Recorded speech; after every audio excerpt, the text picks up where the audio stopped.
The scorching Arizona sun beat down on Clara Calloway's shoulders as she stared defiantly at the crowd of sneering faces, her declaration still hanging in the air like gunsmoke after a shootout. "I aim to own my own ranch one day, and not a single one of you can stop me," she repeated, chin held high despite the laughter that rippled through the saloon. It was 1885 in the dusty town of Redemption Creek, and a woman with ambitions beyond marriage and child-rearing might as well have announced she could fly to the moon. The world didn't take kindly to dreamers like Clara, especially when they wore skirts. Listen to the little lady boys. Hooted Vernon Wilkins, the town's most prosperous cattle baron, his belly shaking with mirth under his brocade vest. "Next she'll be telling us she's running for president." Clara's cheeks burned, but she refused to lower her gaze. At 22, she'd spent her entire life watching her father's small ranch wither away under mounting debts, while neighboring properties were swallowed up by men like Wilkins. When pneumonia had taken her father 3 months ago, leaving Clara alone with nothing but a ramshackle cabin and 5 acres of hard scrabble land, the vultures had begun circling immediately. "A woman can't run a ranch," declared Henry Pearson, the bank manager who'd been pressuring her to sell since the day after her father's funeral. "It ain't natural, it ain't right." "What ain't right is telling someone what they can and can't do with their own life," came a deep voice from the doorway. The saloon fell silent as a tall figure stepped into the golden afternoon light that streamed through the windows. Clara squinted against the glare, making out the silhouette of broad shoulders, the distinctive shape of a Stetson, and the easy, loose-limbed stance of a man accustomed to long days in the saddle. As he moved further into the room, she could see him clearly. Sun-bronzed skin, eyes the color of prairie grass after rain, and a jaw that looked like it had been carved from granite. Dust coated his worn leather chaps, and his blue shirt had seen better days, but he moved with the quiet confidence of someone who knew exactly who he was and what he was about. "Adam Ashwood," muttered someone nearby, and Clara's breath caught. She'd heard stories about the former Texas Ranger who'd bought the old McCreary place last spring. He kept to himself, they said, but was fair in his dealings and quicker with his colt than most men had a right to be. "This ain't your business, Ashwood," Wilkins said, his jovial tone hardening. "Making it my business," Ashwood replied, stepping closer to Clara. "Last I checked, this was still America, where folks are free to chase their dreams without a committee vote." His gaze shifted to Clara, and the corner of his mouth lifted in the ghost of a smile. "They mocking you for wanting freedom, miss?" Clara lifted her chin a fraction higher. "They seem to think a woman's place is in the kitchen, not on horseback." Something flickered in those green eyes, amusement, respect, perhaps both. "Then I'll give you some," he said simply. "Some what?" Clara asked, confused. "Freedom." He turned to face the gathered men. "Miss Calloway wants to run a ranch. I reckon she's entitled to try. Anyone who disagrees can take it up with me." The challenge hung in the air. No one moved. "Good," Ashwood said, tipping his hat to Clara. "Madam, I'd be pleased to escort you home if you're finished with your business here." Clara knew she should decline.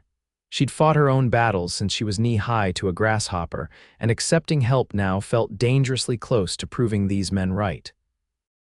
But there was something in Adam Ashwood's eyes that told her this wasn't charity or condescension, it was respect, one hard-working rancher to another. "Thank you, Mr. Ashwood," she said finally. "I believe I am finished." Outside, the late afternoon heat shimmered above the dirt street. Clara's mare stood hitched beside a magnificent chestnut stallion she assumed belonged to Ashwood. "You didn't need to do that," she said as they reached the horses. "I can handle myself." "Never doubted it for a second," he replied, checking his saddle cinch. "But sometimes even the strongest fighter needs someone watching their back." He glanced at her from under the brim of his hat. "Besides, what Wilkins and his cronies were doing wasn't right. A person's dreams are their own." "Dreams don't feed cattle or mend fences," Clara said, mounting her mare with practiced ease. "And they certainly don't pay the bank when the note comes due." Adam swung into his saddle with fluid grace. "No, but they're what gets you out of bed before dawn to do the work that does." He clicked to his horse, turning toward the road that led out of town. "How much time do you have before Pearson comes calling for his money?" Clara hesitated, then decided there was no point in pride. 2 weeks. "He's given me until the end of the month to either pay what's owed or sell to him for pennies on the dollar." Adam nodded thoughtfully. "And how much are we talking about?" $250, Clara said, the sum sitting like a stone in her stomach. It might as well have been 2,000 for all the chance she had of raising it. They rode in silence for a while, the only sounds the rhythmic thud of hooves and the occasional call of a bird. Clara found herself studying her unexpected champion from the corner of her eye. There was a quietness to him that suggested depths, like still water that ran much deeper than it appeared. "I've got a proposition for you, Miss Calloway," Adam said finally as they crested a small rise. "I need help with my spring roundup. My usual hand broke his leg last week and I'm short-handed. Pays fair $10 a week plus meals." Clara did the math quickly. "That's generous, Mr. Ashwood, but even at those wages, I couldn't earn enough in 2 weeks." "I'm not finished," he said, a smile ghosting across his features. "I also need someone with a good eye for breeding stock. I'm looking to expand my herd, and I hear your father was known for his judgment of horseflesh. If you've got even half his knowledge, it would be worth an advance on your wages." Pride warred with practicality in Clara's chest. "Why would you do this for a stranger?" Adam's gaze was steady, unflinching. "Because I know what it's like to have a dream others think you have no right to, and because I believe in giving folks a fighting chance." He extended his hand. "Do we have a deal?" Clara stared at the offered hand for a long moment. This man owed her nothing. Yet here he was, offering what no one else in Redemption Creek would: respect, opportunity, and the chance to save her father's legacy. She clasped his hand firmly. "We have a deal, Mr. Ashwood." "Adam," he corrected, his calloused palm warm against hers. "Clara," she replied, and for the first time in months she felt the faintest flicker of hope. As they continued riding toward her small homestead, Clara couldn't help but wonder if she'd just made a deal with salvation, or if Adam Ashwood would prove to be just another man who thought he knew better than she did about her own life. Either way, she was determined to prove that Clara Calloway was nobody's fool, and every bit capable of carving her own path in this unforgiving land. The next morning dawned with the kind of pristine clarity that made the Arizona Territory both breathtaking and brutal. Clara was up before the first streak of pink touched the eastern sky, moving through her morning chores with efficient precision. By the time the sun crested the distant mountains, she had fed her remaining livestock, mended a section of fence, and packed her saddlebags with the few belongings she'd need at the Ashwood Ranch. She paused before her father's small shaving mirror, studying her reflection critically. The woman who stared back had her mother's delicate features, high cheekbones, full lips, and eyes the color of cinnamon, but there was a hardness there that hadn't existed a year ago. Grief and struggle had tempered her like steel, burning away everything but determination. Clara twisted her thick chestnut hair into a practical braid and secured her worn Stetson firmly on her head. No frippery or feminine nonsense today. She was going to work as a ranch hand, and she'd dress the part.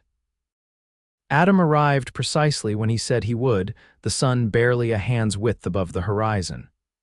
He dismounted with that same fluid grace she'd noticed yesterday, removing his hat as she stepped onto the porch. "Morning," he said simply. His eyes took in her attire, denims tucked into well-worn boots, chambray shirt, and leather gloves hanging from her belt with approval rather than surprise. "Ready to ride? Just need to secure the house," Clara replied, stepping back inside to check that the stove was cold and the windows locked. She emerged moments later with her rifle in one hand and saddlebags in the other.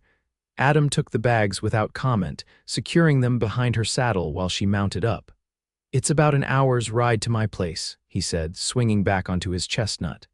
"We'll start with the north pasture today. Got about 50 head that need moving to fresh grazing."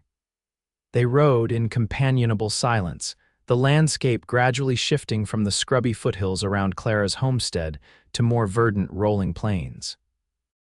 As they crested a rise, the Ashwood Ranch spread out before them, a sprawling main house constructed of sturdy timber.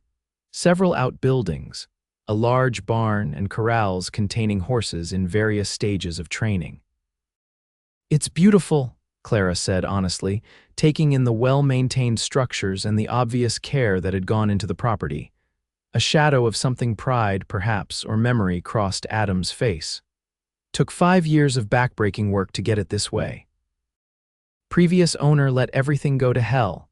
He gestured toward a small cabin about 100 yards from the main house. "That'll be yours while you're here. Used to be the foreman's quarters before I took over those duties myself." Clara was touched by the consideration. She'd expected to be put up in the bunkhouse or, worse, the main house where propriety would demand constant vigilance. "Thank you," she said, meaning it. "I appreciate the privacy." Adam nodded, seemingly understanding all she didn't say. "Drop your things and meet me at the barn. We've got a long day ahead." The work was exactly as demanding as Clara had expected, perhaps more so. By midday, her muscles burned and her skin was slick with sweat, but she hadn't complained once or asked for any concessions. She worked alongside Adam, moving cattle, mending fences, and digging irrigation channels with the same determined focus she'd brought to her father's ranch. As the afternoon wore on, she became increasingly aware of Adam's eyes on her, not leering or judgmental, but evaluating. Whenever she glanced his way, he'd be watching with that same inscrutable expression, like he was trying to reconcile something in his mind. They stopped as the sun began its descent, washing the landscape in burnt orange and gold. Clara dismounted near a small stream, allowing her mare to drink while she splashed cool water on her face. "You work harder than most men I've hired," Adam said, crouching beside her to fill his canteen. Clara didn't look up. "Did you expect anything less, honestly?" "Yes." When her head snapped up in surprise, he continued, "Not because you're a woman. Because most folks who talk about wanting to run a ranch have no idea what it actually entails. You do." She considered this, then nodded. "My father never treated me like I was made of china. He taught me everything he knew, from breaking horses to delivering calves." A small smile touched her lips at the memory. "Said if I was going to inherit his spread someday, I needed to know how to run it properly." "He sounds like a wise man," Adam said, his voice gentle. "He was." Clara stood, shaking water droplets from her hands.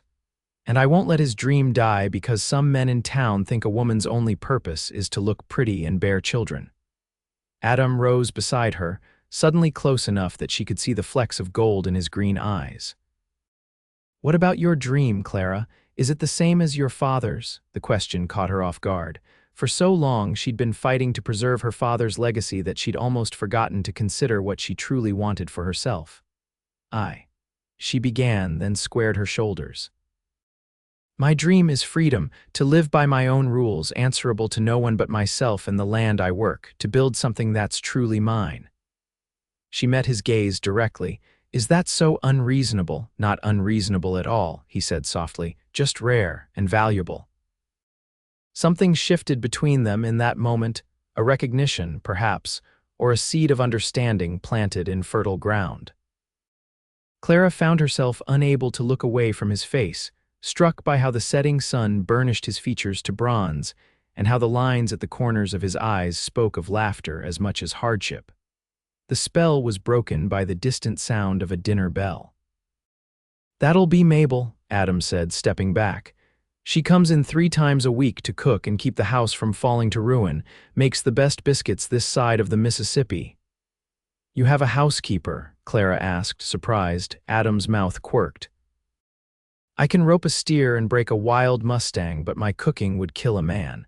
Mabel's husband was my father's foreman for 20 years. When he passed, she needed the work, and I needed someone to remind me to eat something besides beans from a can."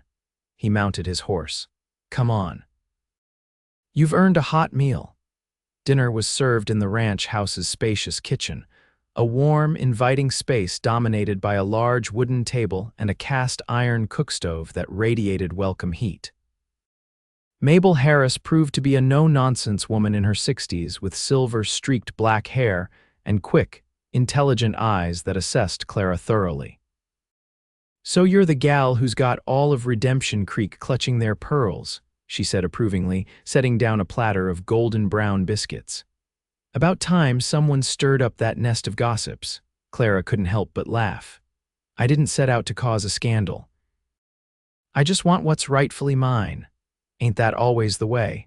Mabel said, filling their plates with tender roast beef, potatoes, and green beans. "Folks don't mind a woman working herself to the bone as long as she's doing it for a man's benefit. The minute she starts working for herself, suddenly it's unnatural." She fixed Adam with a pointed look. "You remember that, boy, this one's not here for you to save, she's here to save herself."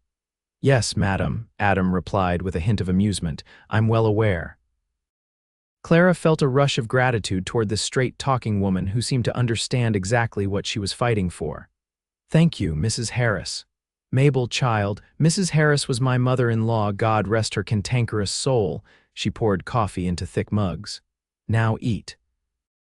Both of you look like you've been worked half to death, which, knowing this one," she jerked her thumb toward Adam, "you probably have been."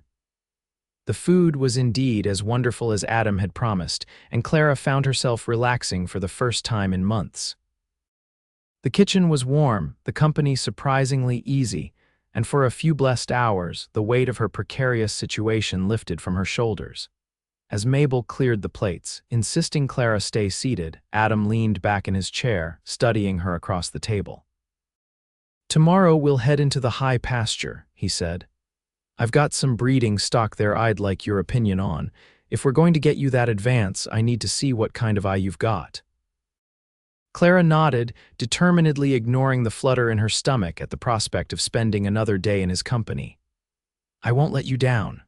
"I know you won't," he said, and the simple confidence in his voice warmed her more than the coffee ever could. Later, as Clara settled into the surprisingly comfortable bed in the foreman's cabin, she found herself staring at the moon-dappled ceiling, turning the day's events over in her mind.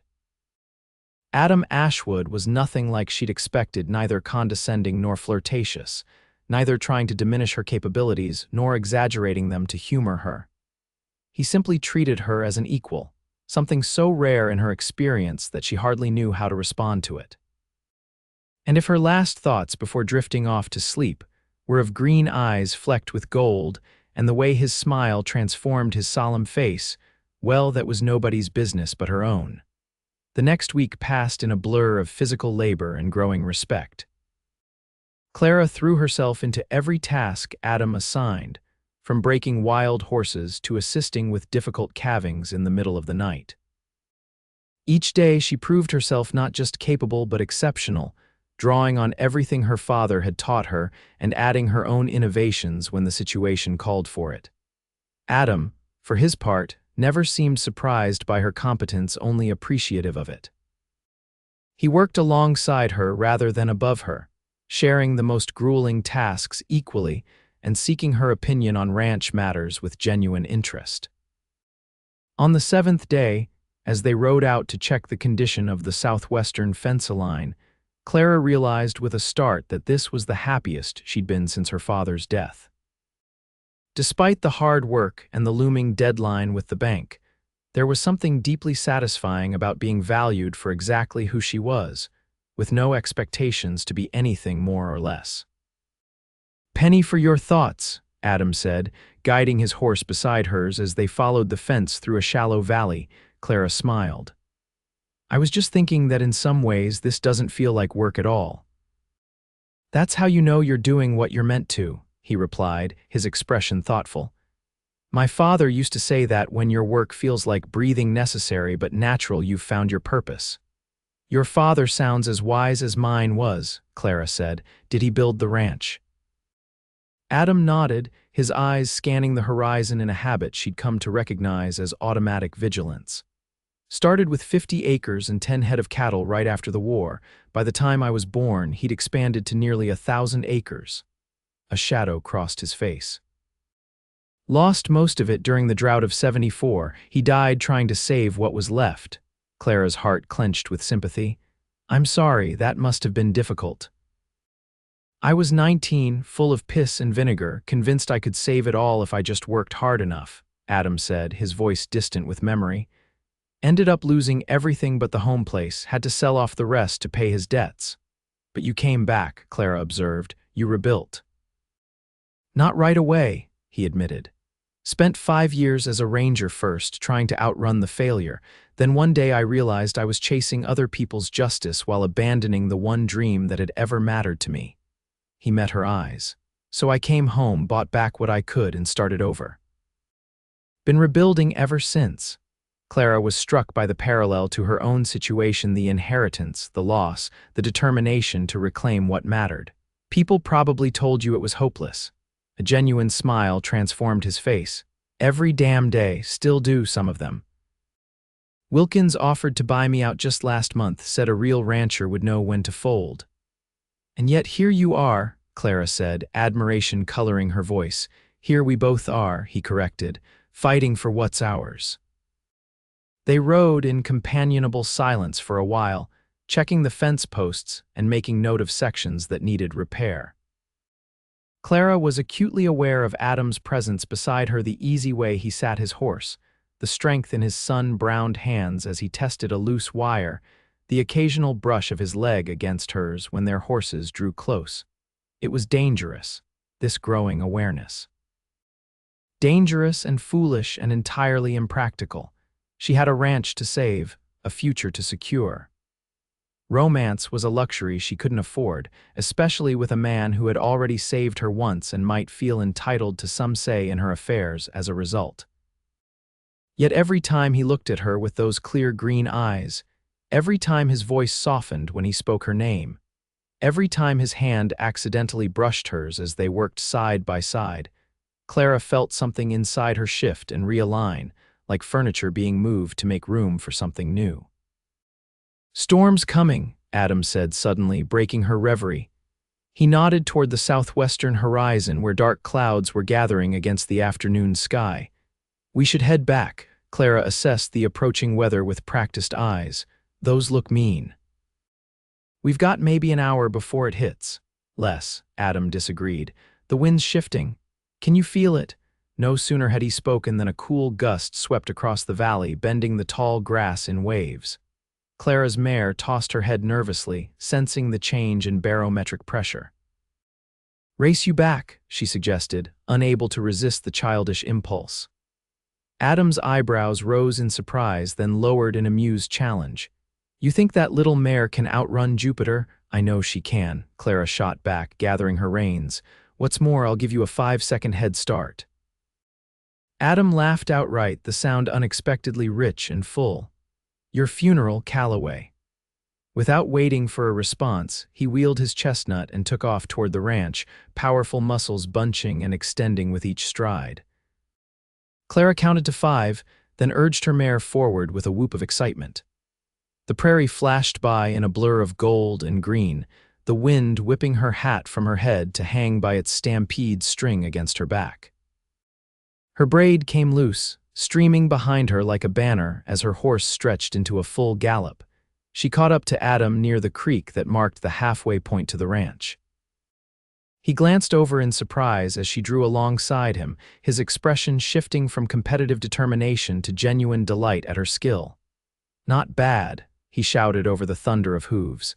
"But you haven't won yet," Clara grinned fiercely, leaning lower over her mare's neck. "Watch me." They thundered across the open grassland neck and neck, neither willing to concede an inch. As the ranch buildings came into view, Clara felt a fierce joy bubbling up inside her, not just at the prospect of winning, but at the pure, unadulterated freedom of the moment. This was what she'd always wanted: the wind in her hair, control of her own destiny, and the respect of someone who saw her exactly as she was.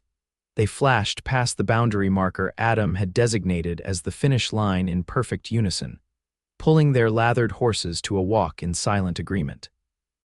Both were breathing hard, faces flushed with exertion and excitement. "I'd call that a tie," Adam said finally, his voice warm with admiration.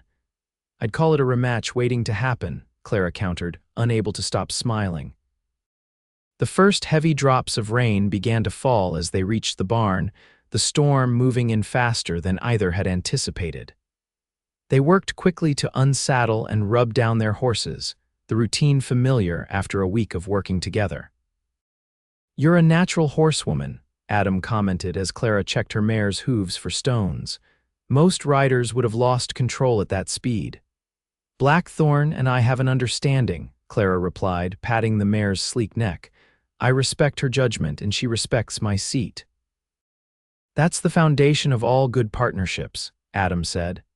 Something in his tone made Clara look up, finding his gaze fixed on her with an intensity that sent heat rushing to her cheeks.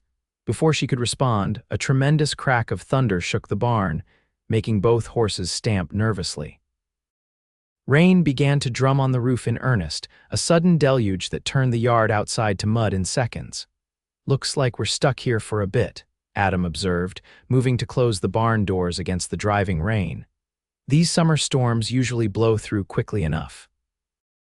Clara nodded, suddenly acutely aware of their isolation.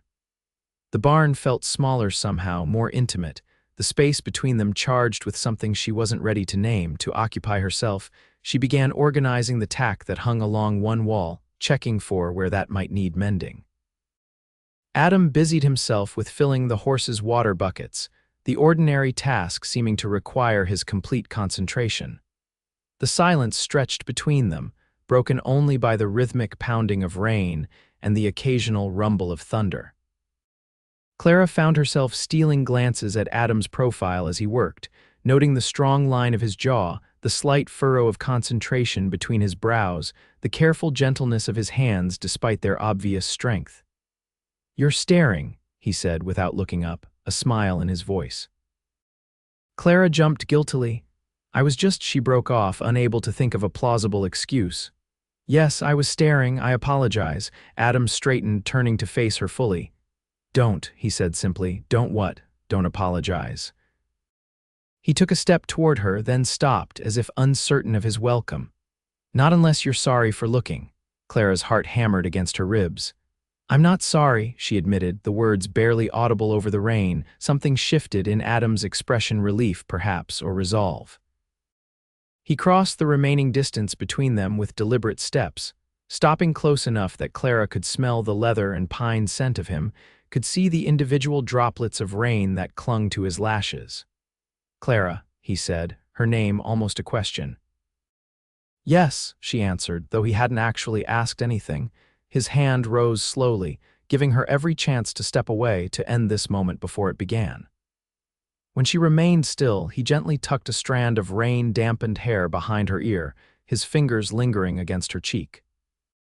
"I've wanted to do that for days," he confessed, voice low. Clara swallowed hard. "What else have you wanted to do?" The question hung between them for one breathless moment. Then Adam's other hand came up to frame her face, and he was leaning down, and Clara was rising on her toes to meet him halfway. His lips touched hers with exquisite gentleness, a question rather than a demand. Clara answered by sliding her hands up to his shoulders, drawing him closer as the kiss deepened into something warm and real and necessary. When they finally broke apart, Adam rested his forehead against hers, his breathing unsteady. "I didn't bring you here for this," he said roughly. "I need you to know that." "I know," Clara assured him, her hands still resting on his shoulders. "Just as I need you to know that this doesn't change anything about our arrangement. I still have a ranch to save, and I still intend to do it on my own terms."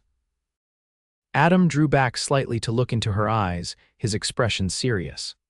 "I wouldn't have it any other way. Your independence is one of the things I admire most about you." The simple truth of his words settled something within Clara that had been restless and uncertain.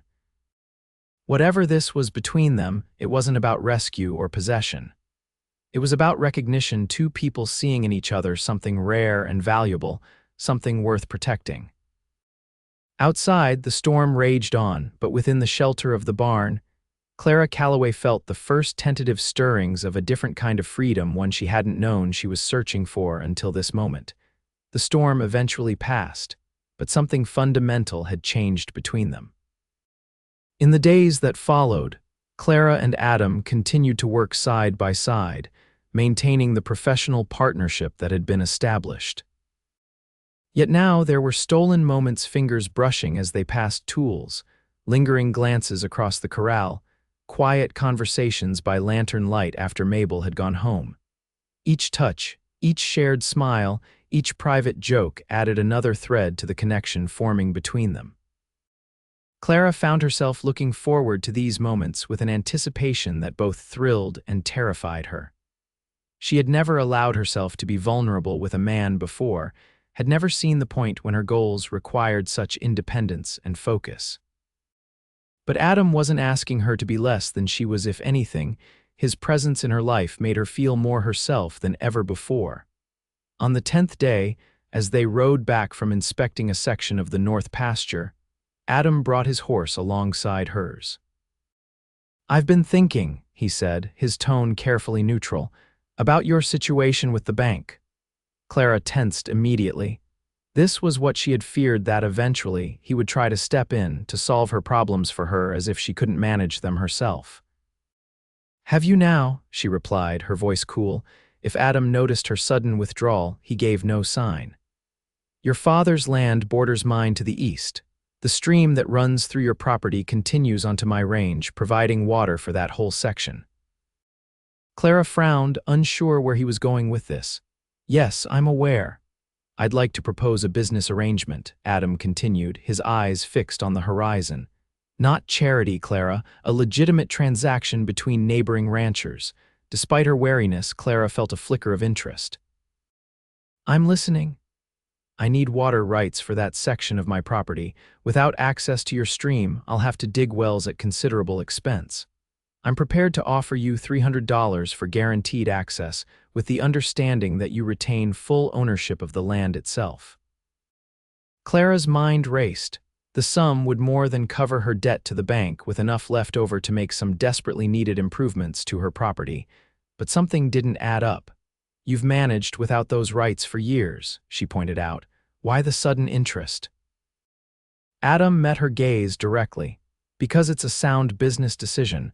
Because eventually I'll need to expand my operation eastward, and because it allows you to keep your independence while solving your immediate problem." Clara studied his face, searching for any hint of condescension or pity. She found only straightforward honesty and something else, respect, perhaps, or a deeper emotion he was trying to keep in check. "This isn't because of what happened in the barn?" she asked bluntly. "This is because you're a neighboring rancher with something I need, and I'm in a position to make a fair offer," Adam replied. "If there's anything personal in it, it's only that I'd rather have you as my neighbor than whatever puppet Wilkins or Pearson would install if they got their hands on your land." Clara considered his words carefully. The offer was fair, more than fair, and it would solve her immediate crisis without compromising her autonomy. Yet accepting help of any kind, even in the form of a business transaction, went against everything she'd been fighting for. "I need to think about it," she said finally. "Of course," Adam agreed immediately. "It's a business decision. Take whatever time you need." They rode in silence for a while, the only sounds the creaking of leather and the steady rhythm of hooves on packed earth. Clara found herself stealing glances at Adam's profile, struck by the realization that in just 10 days, this man had come to matter to her in ways she hadn't thought possible. "There's something else," Adam said as the ranch buildings came into view. "Mabel mentioned that tomorrow is the spring social in town," Clara groaned. "I'd forgotten all about it." The seasonal gatherings in Redemption Creek were major events, bringing in folks from isolated homesteads for miles around. Under normal circumstances, Clara would have attended with her father, enduring the matchmaking attempts of well-meaning matrons while enjoying the rare opportunity for dancing and socializing. "I thought perhaps we might attend together," Adam said, his tone carefully casual. "As friends," he added quickly. "It would give you a chance to face the town gossips with your head high and—" He hesitated, then continued more softly, "and I'd like to dance with you if you're willing." The simple honesty of his request caught Clara off guard. He wasn't pushing, wasn't presuming, wasn't trying to stake some public claim on her. He was simply asking for her company. "I'd like that," she found herself saying. "As friends." The smile that spread across Adam's face was like sunrise breaking over the mountains, transforming his habitually serious expression into something bright and hopeful. "Good," he said. "That's good." As they approached the barn, a flicker of movement near the main house caught Clara's attention. A bay horse was hitched at the porch, one she didn't recognize. "Are you expecting visitors?" she asked, nodding toward the horse. Adam frowned. "No, stay here while if you're about to suggest I hang back while you investigate, save your breath," Clara interrupted, urging her mare forward. "I don't hide from trouble." Something between exasperation and admiration crossed Adam's face. "Wouldn't dream of it," he muttered, falling in beside her. As they approached the house, the front door opened to reveal a familiar figure in an expensive suit, Henry Pearson, the bank manager, his round face flushed with either heat or anger. "Ashwood," he called, descending the porch steps with as much dignity as his portly frame allowed. "I've been waiting nearly an hour." Adam dismounted smoothly, his expression neutral. "Wasn't aware we had an appointment, Pearson. What brings you out this way?" Clara remained on her horse, observing the exchange with growing unease. Pearson glanced up at her, his expression souring further. "I might have known," he said, his tone dripping with insinuation. "The whole town's talking about how you've taken in the Calloway girl. Seems she's found a more direct way to settle her debts than honest work." The implication hung in the air, ugly and poisonous. Clara felt heat rush to her face, not embarrassment, but pure, incandescent fury. Before she could respond, Adam stepped forward, his posture deceptively relaxed. "I'd advise you to choose your next words carefully," he said, his voice soft in a way that raised the hair on Clara's arms. "Miss Calloway is employed here as a ranch hand. Her reputation is beyond reproach, and I won't have it sullied by cheap gossip." Pearson faltered slightly under Adam's steady gaze, but rallied quickly. "Be that as it may, my business is with Miss Calloway. The note on her property comes due in 4 days, and I thought it only fair to warn her that we have another interested buyer should she fail to meet her obligations." "Let me guess," Clara said, finally dismounting to face the banker directly. "Vernon Wilkins." Pearson had the grace to look uncomfortable. "Mr. Wilkins has expressed interest, yes. He's prepared to offer a very generous price for land that's worth 3 times what he's offering, I'm sure," Clara finished. "I'm aware of the game you're playing, Mr. Pearson. But you'll have your money on the appointed day, not a moment sooner or later." The banker looked between them, calculation evident in his piggy eyes. "I see, and will Mr. Ashwood be providing this sudden windfall? How convenient for you both." Adam took a step forward, and something in his expression made Pearson retreat hastily toward his horse. "The source of Miss Calloway's funds is none of your concern, as long as they're paid on time," Adam said evenly. "Now, unless you have actual business with me, I suggest you head back to town before the light fails." Pearson mounted awkwardly, his dignity clearly ruffled. "Very well, but remember, Miss Calloway, the full amount in 4 days or the property goes to auction." He gathered his reins. "And Ashwood, the bank's board, would look more favorably on your loan application for that new breeding stock if you weren't associating with those of questionable financial standing." With that parting shot, he wheeled his horse and trotted down the drive, leaving a cloud of dust and tension in his wake. Clara turned to Adam, her mind racing. "You applied for a loan, for breeding stock," Adam sighed, removing his hat to run a hand through his son's streaked hair. "I was going to tell you. The cattle I wanted your opinion on, I'm hoping to purchase them from a breeder in Colorado, but I need financing for the full herd. And my connection to you is jeopardizing that," Clara said, the realization sitting like lead in her stomach. "Pearson's threatening to deny your loan because you've helped me." "Pearson's bluffing," Adam replied firmly. "The board knows I'm good for the money. He's just trying to drive a wedge between us because Wilkins has his eye on your water rights."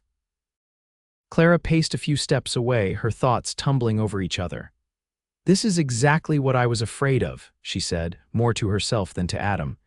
"Getting tangled up in someone else's affairs, becoming a burden, a liability." "Clara," Adam said, moving to stand before her. "You're neither of those things.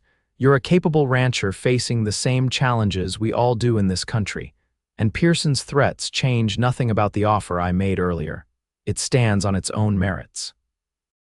Clara searched his face, wanting desperately to believe him but afraid of the consequences for both of them if she did. "I need time to think," she said finally. "About everything." Adam nodded, respecting her need for space. "Take all the time you need. But don't let Pearson or anyone else make you doubt yourself or me." As Clara led her mare toward the barn, her mind whirled with conflicting emotions. The water rights offer would solve her immediate problem, but at what cost to Adam's standing with the bank? And what of the feelings growing between them? Were they real, or merely a product of gratitude and proximity?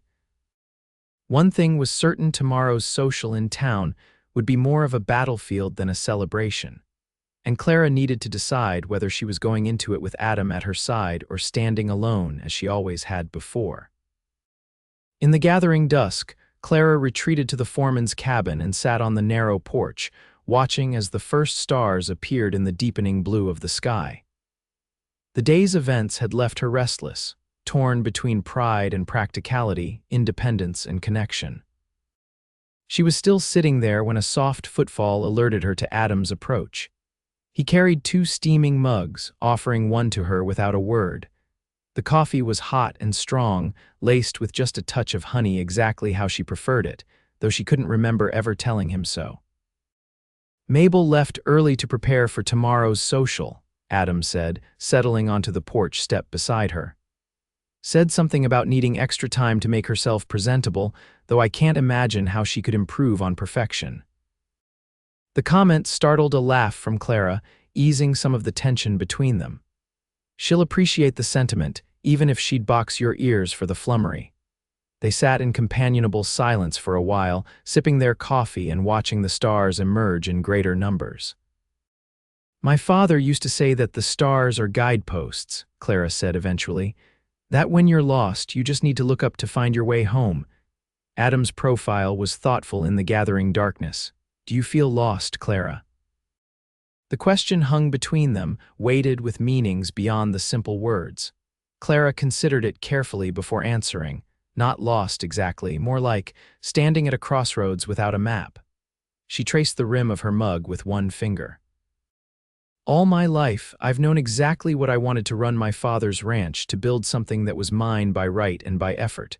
The path was clear, even if the journey was difficult. And now," Clara sighed, "now I'm discovering that there might be other paths worth exploring, other dreams worth considering. It's unsettling." Adam shifted slightly, his shoulder brushing against hers in a way that felt both casual and deliberate. "My mother used to say that the most important journeys don't follow existing trails, they create new ones." "Your mother sounds as wise as Mabel," Clara observed with a small smile. "Wiser," Adam admitted. "She married my father when everyone said he was a fool for trying to build something in this harsh country, left a comfortable life back east to follow him into the wilderness." His voice softened with memory. "She never regretted it, not even when the drought came and took everything. Said the years of freedom were worth more than a lifetime of security." Clara considered this. "What happened to her? Influenza, the winter after my father died. I was already gone by then, riding with the Rangers." Regret shadowed his voice. "I didn't make it back in time to say goodbye." Impulsively, Clara reached for his hand, finding it solid and warm in the darkness. "I'm sorry." Adam's fingers curled around hers, the simple contact speaking volumes. "Life out here is hard, Clara. Always has been, always will be, but it's the connections we forge that make it bearable." He turned to face her fully. "I didn't plan on meeting you, didn't expect to." He trailed off, seemingly at a loss for words. "To what?" Clara prompted softly. "To care," he finished simply. "About what happens to you, about what you think of me. About whether you smile or frown when I enter a room."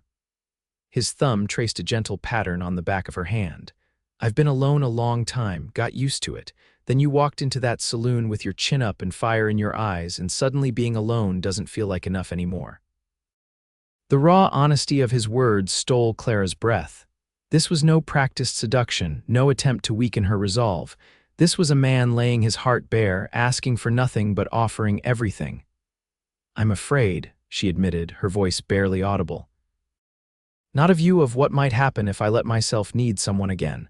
My father was the only person I ever truly depended on, and losing him nearly broke me. I'm not sure I'm brave enough to risk that kind of pain again." Adam's free hand came up to cup her cheek, turning her face toward his. In the starlight, his eyes were dark and serious. "Bravery isn't the absence of fear, Clara. It's feeling the fear and moving forward anyway." His thumb brushed lightly over her cheekbone. "And you're the bravest person I've ever known." Before she could respond, he leaned forward and kissed her, not with the tentative gentleness of their first kiss in the barn, but with quiet certainty, as if he'd finally found something he'd been searching for his entire life. Clara's hesitation lasted only a moment before she was kissing him back, her free hand coming up to curl around the nape of his neck, drawing him closer. The coffee mug sat forgotten as they lost themselves in the simple, profound pleasure of connection. When they finally broke apart, Adam rested his forehead against hers, his breathing unsteady. "I'm not asking you to change who you are or what you want," he murmured. "I'm just asking for a chance to be part of whatever future you're building." Clara closed her eyes, overwhelmed by the emotions flooding through her fear and hope and something deeper, something she wasn't quite ready to name. "I need time," she whispered. Adam nodded, drawing back slightly but keeping her hand in his. "Time you have," he assured her. "I'm not going anywhere." They sat together until the moon rose, bathing the ranch in silver light, neither speaking but drawing comfort from the simple presence of the other. When Clara finally rose to go inside, Adam stood with her, releasing her hand reluctantly. "About tomorrow," he said. "The social, I'll understand if you'd prefer to attend alone." Clara considered this, then shook her head. "No, I'd like to go with you, as friends or whatever we are." The smile that illuminated Adam's face was answer enough. "I'll have the buggy ready after the morning chores," he promised. "Sleep well, Clara." As he walked away toward the main house, Clara watched his retreating figure until it disappeared into the darkness. Only then did she enter the cabin, her mind and heart fuller than they had been in years. Whatever tomorrow brought, whether triumph over the gossips of Redemption Creek or further complications to her already precarious situation, she would face it with the knowledge that for the first time since her father's death, she was no longer truly alone. The spring social was held in the town's newly constructed community hall, a large wooden structure on the eastern edge of Redemption Creek that served as church, meeting place, and dance hall according to the needs of the moment. By the time Clara and Adam arrived in his smart buggy, the celebration was in full swing, with musicians playing lively tunes on fiddle and piano while couples whirled across the polished floor. Clara had spent more time than usual on her appearance, digging out the green calico dress she'd made last Christmas and pinning her hair in a simple but elegant style that framed her face. When Adam had first seen her emerge from the cabin, the admiration in his eyes had been worth every minute of preparation. Now, as he helped her down from the buggy, she felt those same eyes on her with undiminished appreciation. Adam himself cut a fine figure in a clean, dark suit that emphasized the breadth of his shoulders and the lean strength of his frame. His usual weathered hat had been replaced with a newer one for the occasion, and he'd trimmed his beard to neat precision. "Ready?" he asked, offering his arm. Clara took a deep breath and placed her hand in the crook of his elbow. "As I'll ever be." The moment they entered the hall, conversation faltered and heads turned. Clara felt the weight of curious and judgmental stares, heard the whispers behind raised fans and cupped hands. She lifted her chin and straightened her spine, refusing to be cowed. "Quite the entrance," Adam murmured, his voice holding amusement rather than concern. "Shall we really give them something to talk about and dance, or would you prefer to greet some of the less scandalized citizens first?"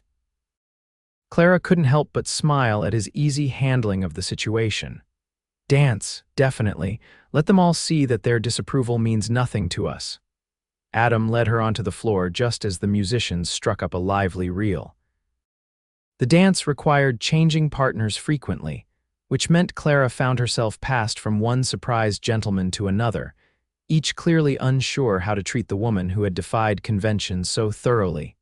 Most were politely distant, some awkwardly friendly, and a few openly disapproving.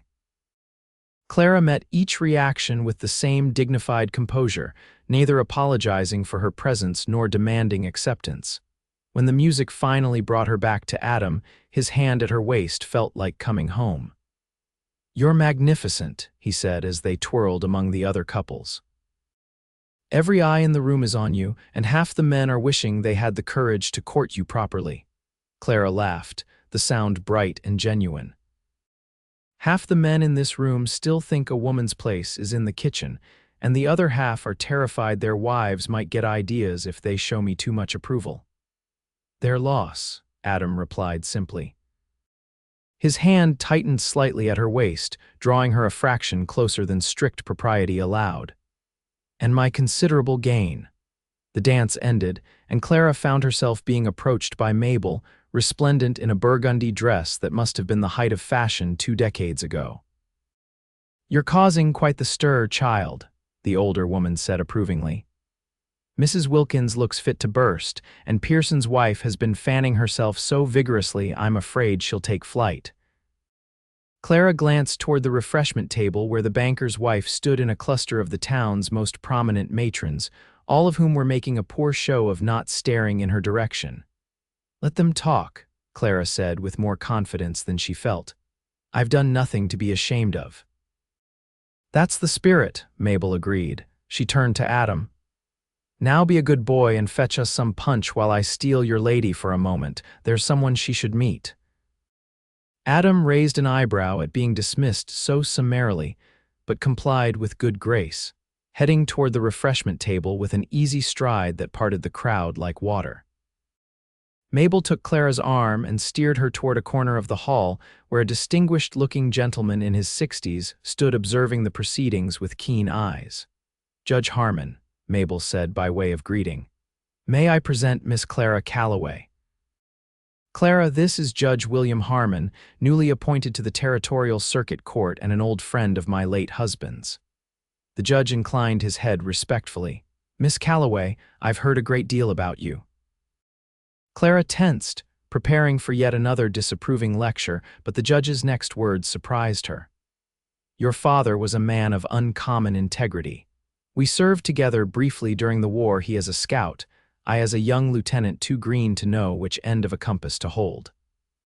He saved my life and the lives of my men by leading us safely through Apache territory." The judge's eyes were kind but penetrating. "I was sorry to hear of his passing." "Thank you," Clara said, touched by this unexpected connection to her father.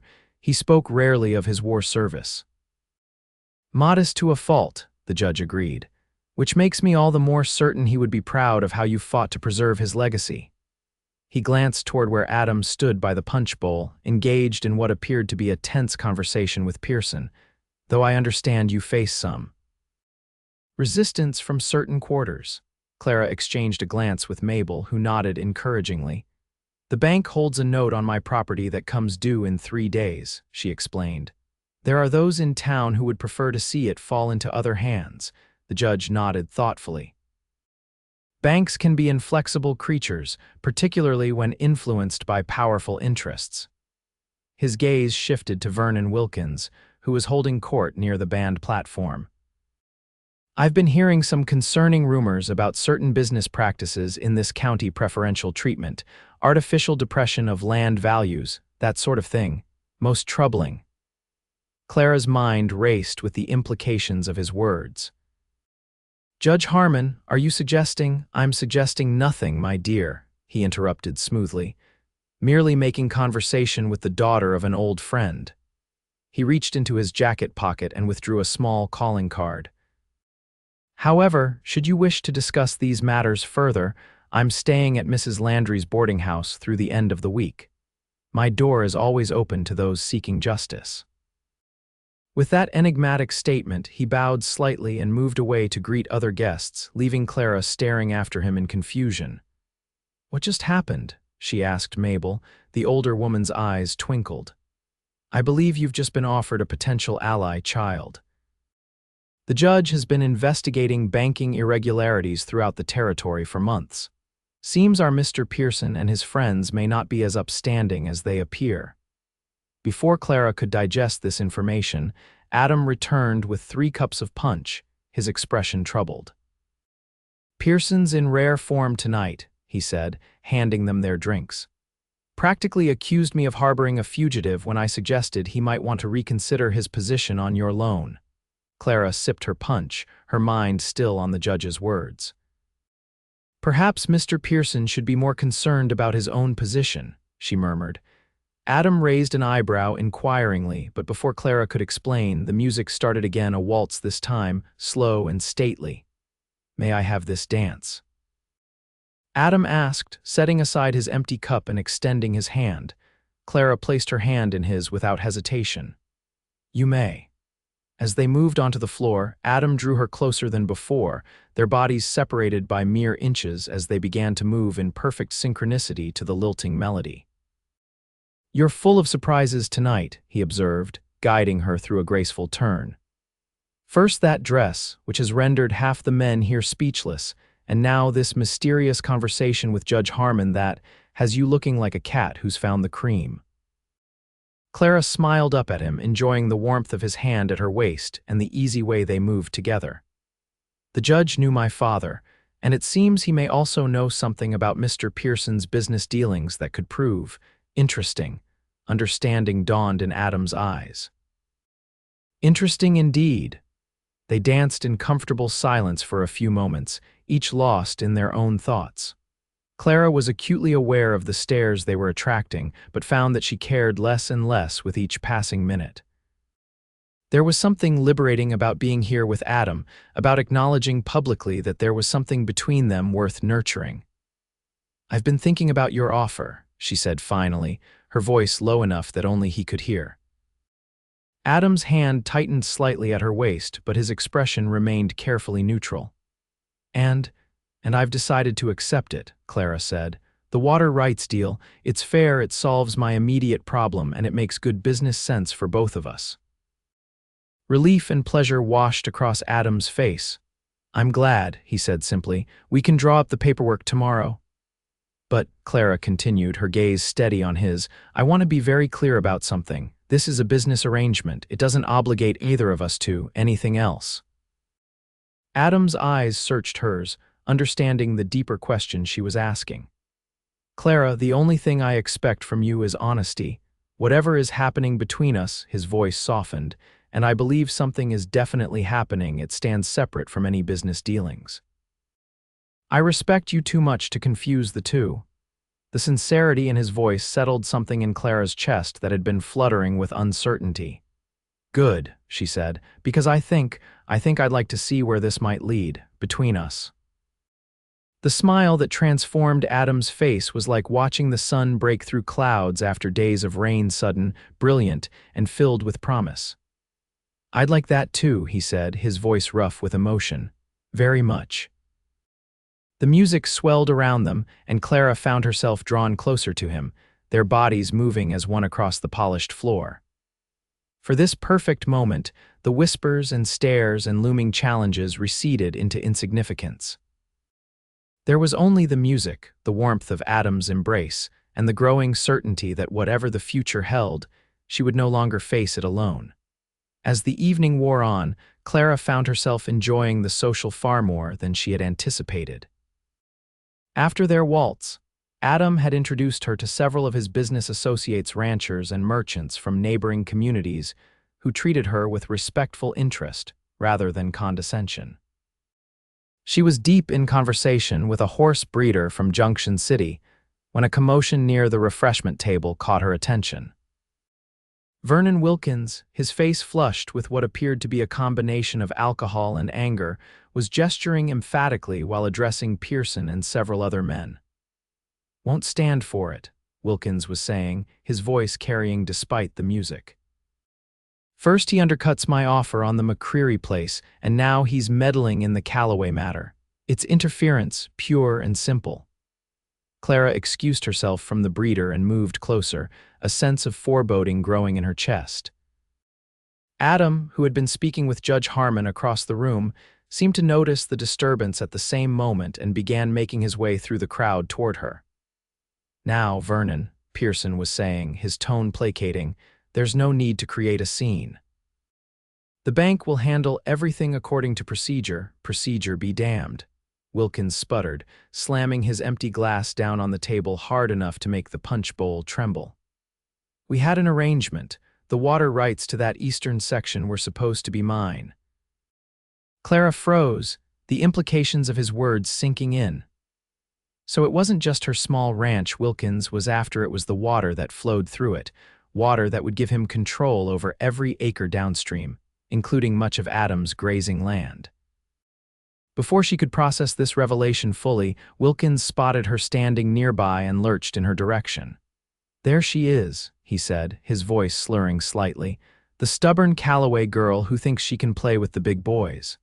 He jabbed a pudgy finger toward her.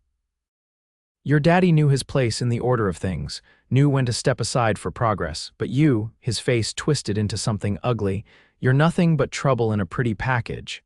That's enough, Wilkins." Adam's voice cut through the tension as he positioned himself at Clara's side. "You're drunk and making a fool of yourself," Wilkins sneered. "Defending your investment, Ashwood, can't say I blame you, she's a sight prettier than most business ventures." He leaned closer, the smell of whiskey heavy on his breath. "Tell me, does she earn her keep in other ways too?" The crude insinuation hung in the air for only a fraction of a second before Adam's fist connected with Wilkins's jaw, sending the larger man staggering backward into the refreshment table. Punch splashed across fine gowns and starched shirts as women screamed and men scrambled to intervene. "Adam, don't!" Clara grabbed his arm as he moved toward the fallen Wilkins, who was being helped to his feet by Pearson and another man. "He's not worth it." The muscle in Adam's jaw worked as he struggled to contain his fury. "He insulted you," he said, his voice tight with controlled rage. "And proved himself the lesser man by doing so," Clara replied quietly. "There are better ways to fight this battle." The tension slowly drained from Adam's posture, though his eyes remained hard as he watched Wilkins being escorted toward the door by his embarrassed wife and several friends. "This isn't over, Ashwood," Wilkins called over his shoulder. "Not by a long shot," the threat echoed in the suddenly quiet hall, followed by a burst of excited chatter as the crowd digested what had just occurred. Clara felt dozens of eyes on her and Adam, some sympathetic, others scandalized, all avid for further drama. "Perhaps we should leave," she suggested, uncomfortable with the attention. Adam nodded tersely, his hand coming to rest protectively at the small of her back as they made their way through the whispering crowd toward the exit. They had almost reached the door when Judge Harmon stepped into their path. "A moment, if you please," the judge said, his expression grave but his eyes alive with interest. "Miss Calloway, I believe I now understand the nature of the pressure being applied to your situation. What Mr. Wilkins just revealed about water rights is most enlightening." Adam's posture remained tense. "With all due respect, Judge, this isn't the time or place for this discussion." "On the contrary, Mr. Ashwood," the judge replied calmly, "I believe timing is of the essence here. If you and Miss Calloway could spare me an hour tomorrow morning at my temporary office in the courthouse, I think we might find a solution that satisfies all parties." He paused, his gaze sharpening. "That is, all legitimate parties with legitimate claims." Clara and Adam exchanged a glance, silent communication passing between them. "We'll be there at 9, Clara said finally. The judge nodded, satisfied. "Excellent. Until then, I suggest you both try to enjoy what remains of the evening." Despite Mr. Wilkins's regrettable behavior, it is, after all, a celebration. With a slight bow, he moved aside to let them pass. Outside, the night air was cool and sweet, a welcome relief from the stuffiness of the hall. Clara drew a deep breath, letting the tension of the confrontation drain away. "I'm sorry," Adam said as he helped her into the buggy. "I shouldn't have lost my temper." Clara waited until he had settled beside her before replying. I'm not sorry, she said, surprising herself with the realization. You stood up for me, for my honor. She reached for his hand, still raw-knuckled from the punch. No one's done that since my father died. Adam turned to look at her, his expression softening in the moonlight. I do considerably more than punch Vernon Wilkins to protect what matters to me, he said quietly. And you, Clara Calloway, matter a great deal. The simple declaration warmed Clara from within, chasing away the last of the evening's chill. You matter to me too, she admitted.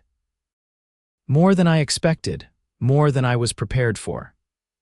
Adam's hand tightened around hers as he urged the horses forward, their hooves clopping rhythmically on the packed earth of the town road.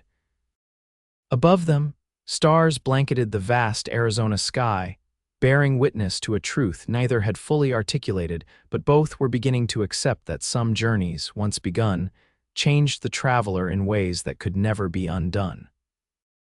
And sometimes, those changes were exactly what the heart had been seeking all along. The next morning found Clara and Adam seated in Judge Harmon's temporary office in the Redemption Creek courthouse, a sparse room containing little more than a desk, 3 chairs, and a bookcase filled with legal volumes.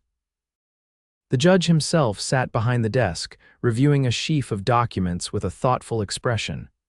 "Thank you for coming," he said, looking up as they settled into the hard wooden chairs. "I appreciate your punctuality, especially given the excitement of last evening."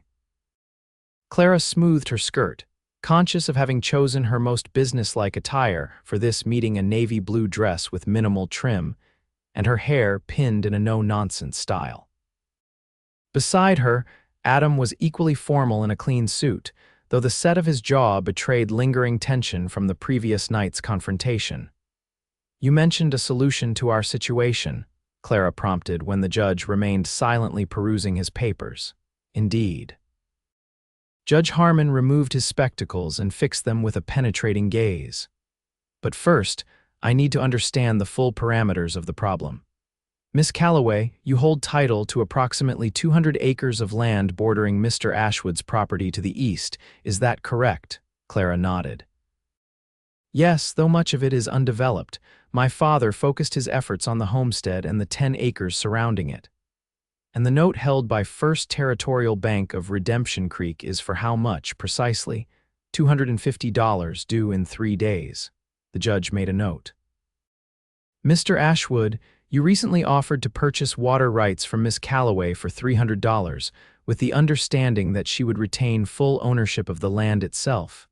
Adam leaned forward slightly. "That's correct.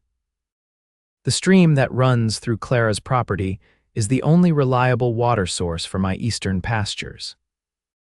And am I correct in assuming that Mr. Vernon Wilkins has also expressed interest in acquiring these same water rights, presumably as part of a larger strategy to control access to water throughout the region?" Clara and Adam exchanged a glance. "Yes," Clara confirmed.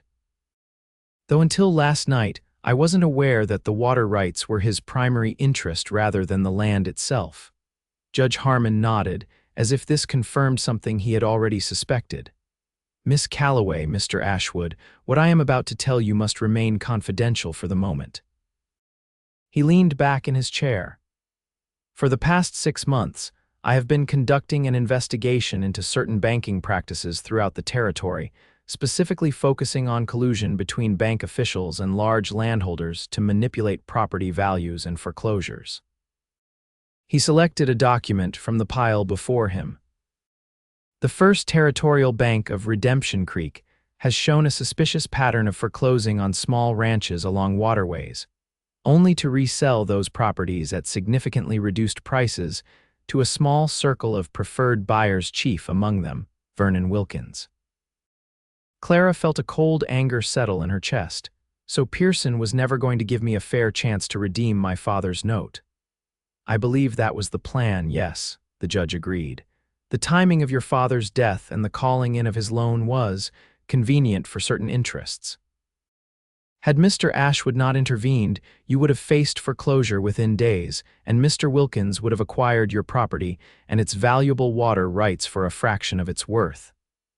Adam's hand found Clara's, squeezing gently in silent support. What can be done about this?" he asked, his voice controlled but edged with righteous indignation. Judge Harmon's expression shifted to one of quiet satisfaction. "That's where things become interesting.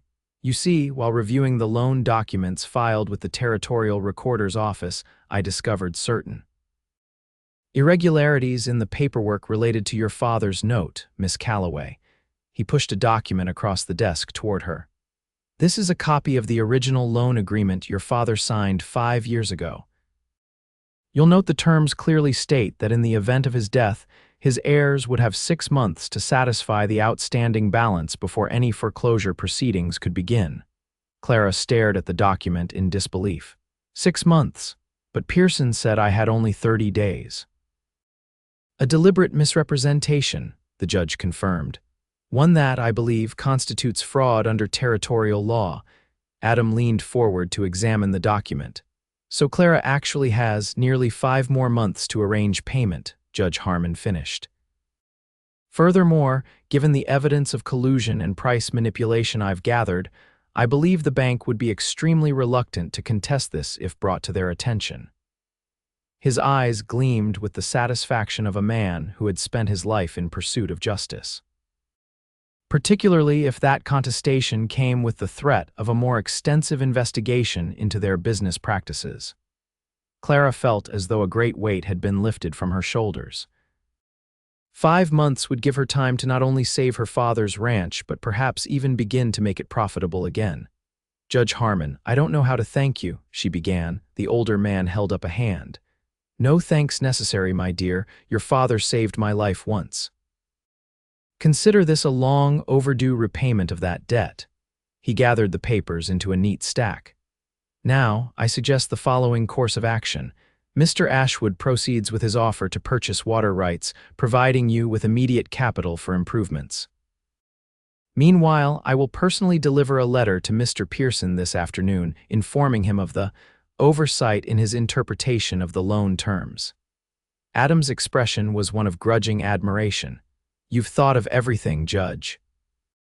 "Not quite everything," Judge Harmon replied with a small smile. "I cannot, for instance, advise on how 2 independent ranchers might best combine their considerable talents and resources for mutual benefit in the long term. That, I believe, falls outside my legal jurisdiction." The subtle suggestion hung in the air, causing Clara to flush slightly and Adam to clear his throat. "We appreciate your discretion in all matters, Judge," Adam said, rising to shake the older man's hand. "Indeed," Clara agreed, also standing. "My father would be grateful for your intervention." The judge clasped her hand warmly. Jacob Calloway was a man of principle who believed in fighting for what was right. From what I've seen, his daughter is cut from the same cloth. His eyes twinkled, though perhaps with a sharper edge. As they left the courthouse, Clara felt almost light-headed with relief and possibility. The bright morning sunshine seemed symbolic somehow a new day, a new beginning, unencumbered by the shadows that had haunted her since her father's death. "Well," Adam said as they reached his buggy. "That was unexpected," Clara laughed, the sound bubbling up from a place of genuine joy. "Completely, I feel as though I've been granted a reprieve I didn't even know was possible." Adam helped her into the buggy, his hands lingering at her waist a moment longer than necessary. "What will you do with your 5 months?" Clara considered the question as he settled beside her. "First, accept your water rights offer and use the money to make some long overdue improvements to the property. Then, perhaps, acquire a few more cattle, mend the fences, repair the barn roof." She ticked off the tasks on her fingers, her mind racing with plans that suddenly seemed achievable rather than desperate. "Ambitious," Adam observed with a smile. "You'll have your hands full." "I will," Clara agreed. Then, gathering her courage, she added, "though perhaps not so full that I couldn't spare time for other considerations." Adam's eyes met hers, understanding the unspoken invitation. "What sort of considerations did you have in mind?" Clara felt a blush rise to her cheeks, but held his gaze steadily. "The kind Judge Harmon so diplomatically declined to advise us on, the kind that might involve 2 independent ranchers discovering they're stronger together than apart." A slow smile spread across Adam's face, warming his eyes to the color of spring leaves in sunlight. "I believe I might have some thoughts on that particular subject," he said, his voice dropping to a register that sent a pleasant shiver down Clara's spine. "I'd be interested in hearing them," she replied softly. "Perhaps over dinner at my place tonight." Adam raised an eyebrow. "Your cooking or mine?" Clara laughed. "Neither. Mabel sent biscuits and stew home with me yesterday, with strict instructions to heat it properly and not ruin her hard work." "A wise woman," Adam said, clicking to the horses to start them moving. "In that case, I accept your invitation with pleasure, Miss Calloway." As they drove through the streets of Redemption Creek, Clara was aware of curious glances from townsfolk still buzzing about the previous night's events. But where once those looks would have filled her with defensive anger, now she found herself oddly immune to their judgment. Let them talk, she thought. Let them whisper and speculate and disapprove.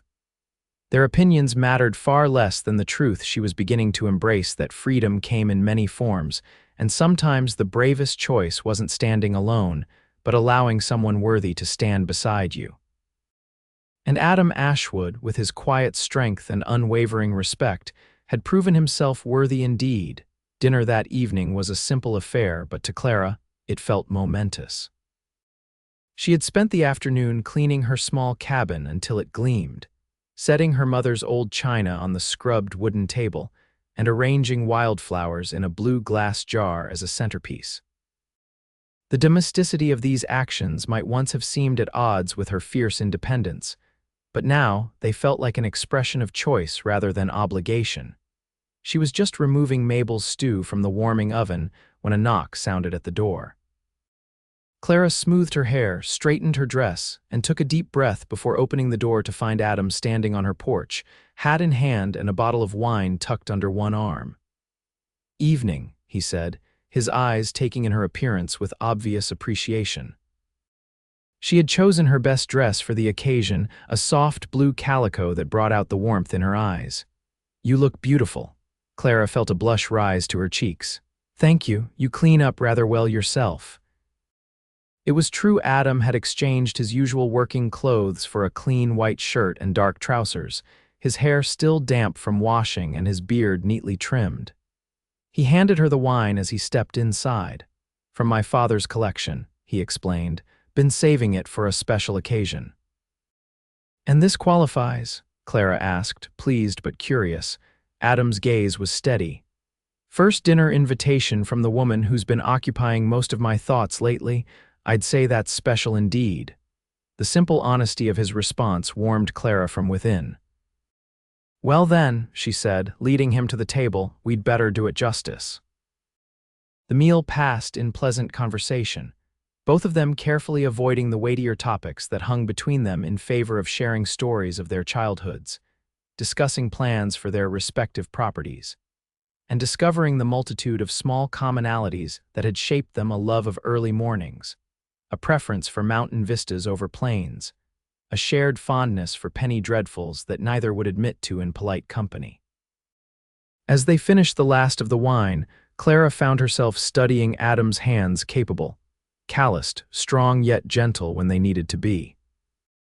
Hands that had defended her honor, that had worked alongside hers without complaint, that had touched her with a reverence that still made her breath catch when she remembered it. "What are you thinking?" Adam asked, catching her gaze. Clara considered deflecting but chose honesty instead. "I'm thinking about how quickly life can change. A month ago I was alone, desperate, convinced I was going to lose everything my father had built, and now," she gestured between them, "now everything feels different, possible. Even the ranch doesn't feel like such a burden anymore." Was it a burden? Adam asked, his expression thoughtful. Clara sighed. "Sometimes I loved my father dearly and I wanted to honor his legacy. But there were moments, especially after he died, when I wondered if I was fighting so hard for the ranch because it was truly what I wanted, or because I didn't know what else to do." She traced the rim of her wineglass. "The life I was raised for, marriage, children, running someone else's household, never appealed to me. The ranch was my alternative, my escape from that fate." "And now," Adam prompted gently, Now I realize it doesn't have to be either slash or, Clara said, meeting his gaze directly. I can have the ranch, my independence, and still. She hesitated, then finished softly, and still make room for someone else in my life, if that someone respects what matters to me. Adam reached across the table to take her hand. Clara, from the moment I saw you stand up to those men in the saloon, I knew you were extraordinary. Your strength, your determination, your refusal to be less than who you are, these aren't things I want to change. They're the very qualities that draw me to you. He rose from his chair, still holding her hand, and drew her gently to her feet. I don't want a woman who needs me to complete her. I want a partner who chooses me because together we're stronger than we are apart. Clara's heart pounded as she looked up into his face, so earnest and open in the lamplight. Is that what we could be, partners? In whatever way you're comfortable with, Adam said, his thumb tracing gentle circles on her palm. Business partners, neighbors, friends. He paused, his eyes darkening. Or something more. The choice is yours, Clara. It always has been. The realization struck her with sudden clarity. He had never tried to rescue her. From the beginning, he had simply created space for her to rescue herself, offering support without taking control, respect without demanding submission. I think, Clara said, stepping closer until she could feel the warmth radiating from his body, that I'd like to explore what something more might entail. Adam's free hand came up to cup her cheek, his touch reverent. Are you certain? Because once we start down this road, I'm not sure I'll be able to turn back. You should know that I'm already half in love with you, Clara Calloway. The admission sent a thrill through her that was part terror, part exhilaration. Only half. She teased, trying to disguise how deeply his words had affected her. A smile curved his mouth. Well, I was trying to be measured and reasonable, but if you want the unvarnished truth. His voice dropped to a near whisper. I've been falling since the moment you walked into that saloon with your chin held high, and I haven't stopped falling yet. Clara's breath caught. Adam. Whatever she might have said was lost as he lowered his head to capture her lips with his. Unlike their previous kisses, tentative and exploring, this one held nothing back. It was a declaration, a promise, and a question all at once. Clara answered by winding her arms around his neck, rising on her toes to press herself more firmly against him. His arms encircled her waist, holding her as if she were both precious and strong, which, she was beginning to believe, perhaps she was. When they finally broke apart, both breathless, Adam rested his forehead against hers. I should go, he said reluctantly. Before I forget every good intention I've ever had. Clara knew he was right, knew that despite the fire coursing through her veins, they had time to build something lasting, time to be certain, time to do things properly. Judge Harmon's intervention had given them that gift. You're right, she agreed, stepping back slightly though her hands remained on his shoulders. We have time now, time to figure out exactly what something more means for both of us. Adam pressed a final, gentle kiss to her forehead before releasing her. I'll come by tomorrow to draw up the water rights agreement, he said, retrieving his hat from the rack by the door. And perhaps we could ride out to survey the boundary line between our properties. I've been thinking about the possibilities for cooperation, shared grazing, combined herds during roundup, that sort of thing. Clara smiled at his careful return to practical matters, recognizing it as the mark of a man determined to respect boundaries. I'd like that. Partners should understand each other's operations thoroughly. Partners, Adam repeated, the word holding new meaning between them. Until tomorrow, then. As he stepped out into the night, Clara followed him to the porch, reluctant to end their evening. The moon hung low and full over the distant mountains, silvering the landscape with ethereal light.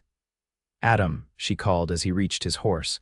When he turned, his expression questioning, she continued, Thank you, not just for the judge or the water rights or standing up to Wilkins, but for seeing me, really seeing me.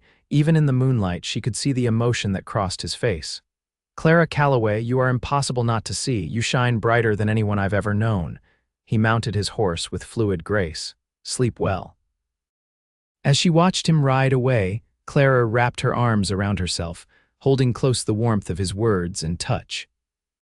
For the first time since her father's death, perhaps for the first time in her adult life, she felt truly seen and truly valued, not despite her dreams of independence, but because of them. And that, she realized, was the purest form of freedom anyone could hope for, the freedom to be exactly who you are and to be loved for it. The following weeks passed in a whirlwind of activity. True to his word, Judge Harmon's intervention with the bank had secured Clara the full 6 months to settle her father's debt, though Pearson's pinched expression whenever she encountered him in town suggested he was far from pleased about the development. With the immediate threat of foreclosure removed and Adam's payment for the water rights in her account at the bank, Clara threw herself into rehabilitating her property. She hired 2 local boys to help with the heaviest work, repaired the barn roof that had been leaking since winter, reinforced the corral fencing, and began clearing additional acreage for expanded grazing. Adam was a frequent visitor, sometimes bringing supplies or lending equipment, other times simply arriving with a picnic basket packed by Mabel and an invitation to take a break from her labors. Their relationship deepened with each passing day, built on a foundation of mutual respect and growing affection that manifested in lingering touches, shared laughter, and increasingly passionate embraces in the privacy of Clara's porch or Adam's garden. Yet neither rushed toward greater intimacy, both understanding that what was growing between them deserved time and careful tending. There were still obstacles to overcome, practical matters to resolve, and a lifetime of independence on Clara's part that made her cautious about entangling her life too completely with another's, no matter how worthy. It was on a golden afternoon in late May, nearly a month after the spring social, that Clara stood surveying her property with a sense of proud accomplishment. The cabin gleamed with fresh paint, the fences stood straight and sturdy, and in the newly expanded corral, 5 young heifers purchased with the remainder of Adam's payment grazed contentedly. "Quite a transformation," came Adam's voice from behind her.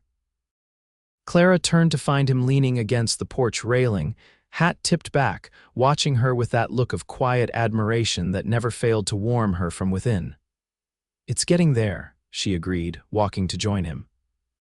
"Another month and I might actually start believing this place can be profitable again."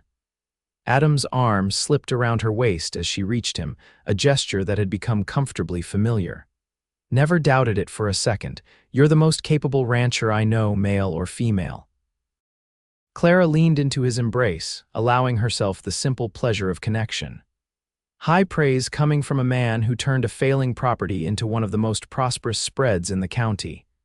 "We make a good team," Adam observed, pressing a kiss to her temple. "Which brings me to the reason for my visit, beyond the obvious pleasure of your company."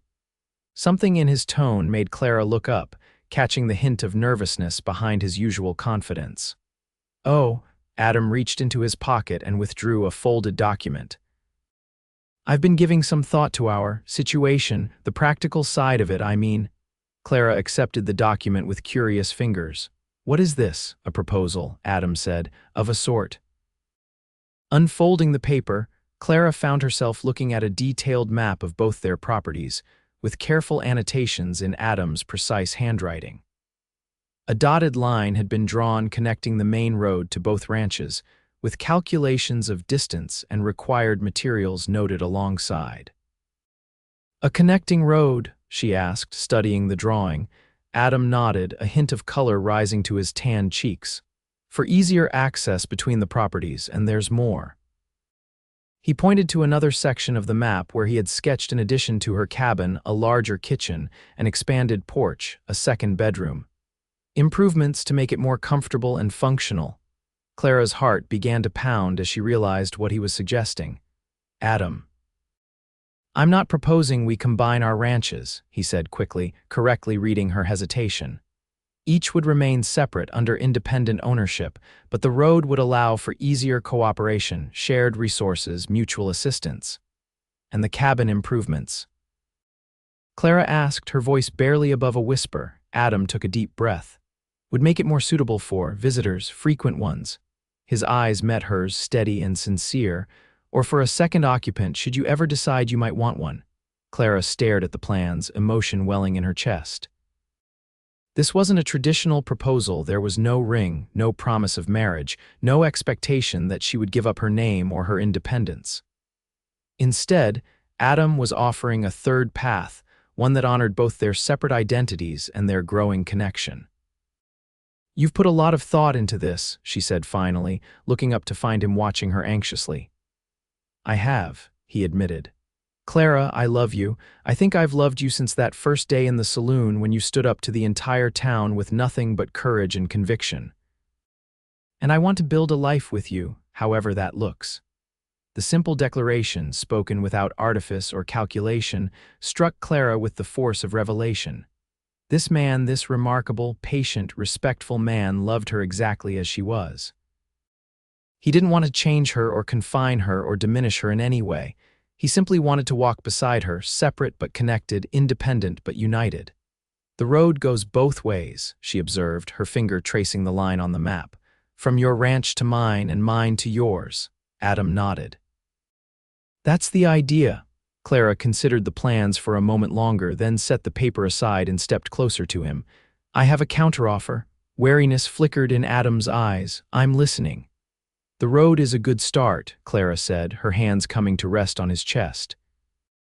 "And I appreciate the cabin improvements, but I think we might need something more, symbolic." "Such as?" Adam asked, his arms encircling her waist almost reflexively. Clara smiled up at him, her heart so full she could barely contain it.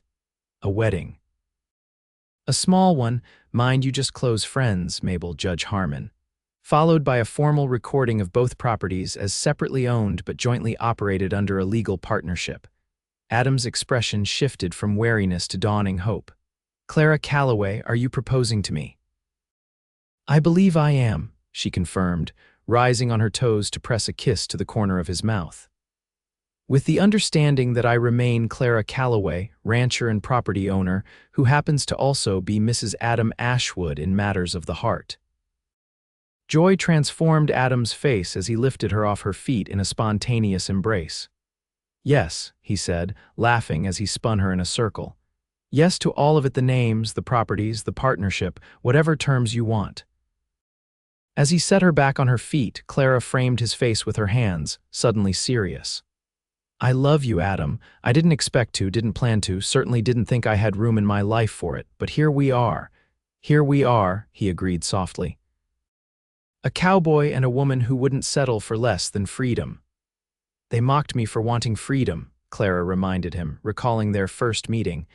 "And you said, 'Then I'll give you some,'" Adam finished, his eyes crinkling at the corners.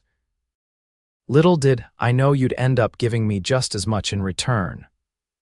As the setting sun painted the Arizona sky in shades of gold and rose, Clara Calloway and Adam Ashwood sealed their unconventional agreement with a kiss that promised both independence and connection. Freedom and commitment, a new kind of partnership forged in respect and tempered by love. And in that moment, Clara knew that the greatest freedom of all was the freedom to choose one's own path, even when, perhaps especially when that path led straight into another's waiting arms. The wedding took place on a perfect June morning, with wildflowers carpeting the hills around Clara's ranch and a gentle breeze stirring the ribbons that decorated the arch Adam had built for the occasion. Judge Harmon performed the ceremony, his dignified presence lending weight to the proceedings as Clara and Adam exchanged vows before a small gathering of friends and neighbors. Clara wore her mother's wedding dress, altered by Mabel's clever hands to fit her slender frame, with wildflowers woven into her hair instead of a veil. Adam, resplendent in a new black suit, watched her approach with such naked adoration that several of the guests were seen to dab at their eyes. "Dearly beloved," Judge Harmon began, his resonant voice carrying across the assembled gathering. "We are gathered here today to witness the union of two remarkable individuals who have chosen to forge a path as unique and promising as they are." The ceremony was brief but deeply personal, with vows that spoke not of obedience or submission but of partnership, respect, and unwavering support. When Adam slipped a simple gold band onto Clara's finger, a band she would wear alongside the signet ring that had been her father's. There wasn't a dry eye to be found, including those of Vernon Wilkins's wife, who had defied her husband's disapproval to attend. "By the authority vested in me by the territory of Arizona," the judge proclaimed finally, "I now pronounce you husband and wife." With a twinkle in his eye, he added, "You may seal your partnership with a kiss." Adam needed no further invitation. Gathering Clara into his arms, he kissed her with a tenderness that spoke volumes about the journey that had brought them to this moment, from strangers in a saloon to partners in life, bound by choice rather than convention. The celebration that followed was as joyful as it was unconventional. Tables had been set up in the shade of ancient cottonwoods, laden with food prepared by Mabel and several other women from town. A small band played lively tunes while children chased each other through the tall grass, and adults mingled with cups of punch or glasses of champagne, sent all the way from San Francisco by Judge Harmon as a wedding gift. As the afternoon wore on, Clara found herself seeking a moment of quiet amidst the festivities. She slipped away to the small rise behind her cabin, where her father's grave was marked by a simple stone. Adam found her there a few minutes later, approaching quietly to stand beside her. "I wish he could have met you," Clara said, accepting the comfort of Adam's arm around her shoulders. "He would have liked you." "I wish that too," Adam replied. "From everything you've told me, Jacob Calloway was a man worth knowing." Clara leaned her head against his shoulder. "He taught me that freedom isn't just about doing whatever you want. It's about having the courage to live by your own lights, even when others disapprove." She smiled up at her new husband. "Rather like someone else I know." Adam pressed a kiss to her forehead. "Your father raised an extraordinary daughter. I'd say he succeeded in passing on the best parts of himself." They stood in companionable silence for a moment, honoring the man whose legacy had brought them together, however indirectly. "Are you ready to rejoin our guests?" Adam asked eventually. "Mabel's threatening to serve the wedding cake without us if we don't appear soon." Clara laughed, linking her fingers with his. "We can't have that. Lead the way, Mr. Ashwood." "After you, Mrs. Calloway Ashwood," he replied with a grin, the unwieldy name rolling off his tongue with practiced ease. As they made their way back to the celebration, Clara couldn't help but marvel at the twists of fate that had led her to this moment. 6 months ago, she had been alone, desperate, convinced her only hope lay in fierce independence. Now she walked hand in hand with a man who valued that independence, who saw her strength as an asset rather than a threat, who loved her not despite her dreams but because of them. The wedding feast continued well into the evening, with toasts and stories, and eventually dancing under the stars. As Adam led Clara in a waltz, their bodies moving in perfect synchronicity to the music, she caught glimpses of approval on the faces watching them, Judge Harmon's satisfaction, Mabel's motherly pride, and even, surprisingly, a reluctant respect from Henry Pearson, who had arrived late with an awkward gift and tentative congratulations. "Happy?" Adam asked, drawing her attention back to him. Clara considered the question with the thoroughness it deserved. "Yes," she said finally, "completely. Are you?" The smile that illuminated Adam's face was answer enough, but he elaborated anyway. "I have the land I love, work that fulfills me, and a wife who challenges and inspires me in equal measure. What more could any man ask for?" "Perhaps," Clara suggested with a mischievous glint in her eye, "a wife who's ready to begin their wedding night." Adam stumbled slightly, missing a step in the dance as her meaning registered. "Now that you mention it," he said, his voice dropping to a register that sent pleasant shivers down Clara's spine, "I believe our guests have been adequately fed and entertained." Clara laughed, delighting in his reaction. "I believe you're right. Perhaps we should make our graceful exit before Mabel decides we need yet another round of cake." They made their farewells with as much decorum as they could muster, accepting final congratulations and dodging good-natured teasing with equal grace. As the last guest departed and Mabel shooed away the helpers who had offered to stay and clean up, "Leave it for tomorrow, for heaven's sake," Clara and Adam found themselves alone at last, standing on the porch of the cabin that was now officially their shared home. "Well, Mrs. Calloway Ashwood," Adam said, his eyes dark with promise in the lamplight. "Shall we go inside?" Clara's heart quickened at the tender reverence in his voice. "I believe we shall, Mr. Ashwood." But as she turned toward the door, Adam surprised her by sweeping her into his arms. "I may not be a traditional man in most ways," he said, carrying her across the threshold with ease, "but some traditions are worth honoring." Inside, the cabin had been transformed. Fresh flowers adorned every surface, their sweet scent mingling with the pine and cedar that had always characterized the space. Candles cast a warm, golden glow over the simple furnishings, and the bed, her narrow, practical bed, had been made up with fine new linens that Clara suspected were another of Mabel's thoughtful contributions. Adam set her gently on her feet, his hands lingering at her waist. "I want you to know," he said, his voice husky with emotion, "that this is the greatest adventure I've ever undertaken, and I promise to approach it with the same care and respect I've tried to show from the beginning." Clara reached up to frame his face between her palms. "I know," she said simply. "It's why I love you." The kiss that followed was both an affirmation and a beginning, a sealing of vows more binding than any spoken before witnesses. And as they discovered each other fully for the first time with tenderness and passion, laughter and reverent silence, Clara knew that she had found not just a partner but a home. Not in the physical structure around them, nor even in the land they both cherished, but in the space they created together, a space where freedom and commitment weren't contradictions but complementary forces, strengthening rather than diminishing each other. As dawn broke over the Arizona horizon, painting the sky in shades of pink and gold, Clara lay in the circle of Adam's arms, her head pillowed on his chest, listening to the steady rhythm of his heart. "What are you thinking?" he asked, his voice still rough with sleep as he stroked her hair. Clara smiled against his skin. "I'm thinking about the first time I saw you, standing in that doorway with sunlight at your back, offering freedom to a woman everyone else wanted to confine."